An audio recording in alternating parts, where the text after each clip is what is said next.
बिस्मिल्लाहिर्रहमानिर्रहीम। अस्सलाम वालेकुम। Welcome to JICA with तल्लत। कैसे हैं आप सब? अल्लाह आपको अपनी अमान में रखे, खुश रहें, आबाद रहें। आज मैं आपको गर्मियों की मुनासबत से इतना मज़े का ये तरबूज के जूस की रेसिपी बताने लगी हूँ। ये बहुत फ़ायदेमंद भी है, इसको पी के आप इतना अच्छा महसूस करेंगे। चले बनाना शुरू करते हैं। इसके मैं कोई बीज नहीं निकाल रही, बिल्कुल भी। इस तरह मैं इसकी कटिंग करके छोटी छोटी पीसीज में इसकी कट करूंगी।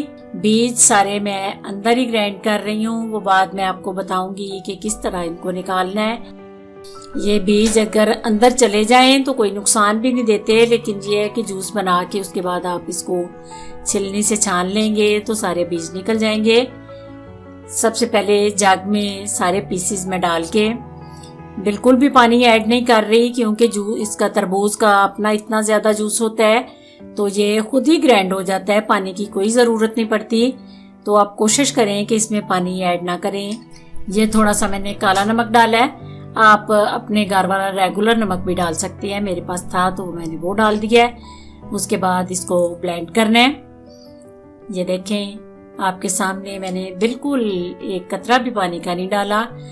उसके बाद थोड़ी सी बर्फ आपने इसको ठंडा करने के लिए, अदरवाइज आप इसको फ्रिज में रख के भी ठंडा कर सकते हैं। थोड़ी सी मैंने बर्फ डाल दी है। छिलनी से इसको छान के आप इसको बच्चों को भी दें और खुद भी पिएं और तरबूज के जूस को एंजॉय करें।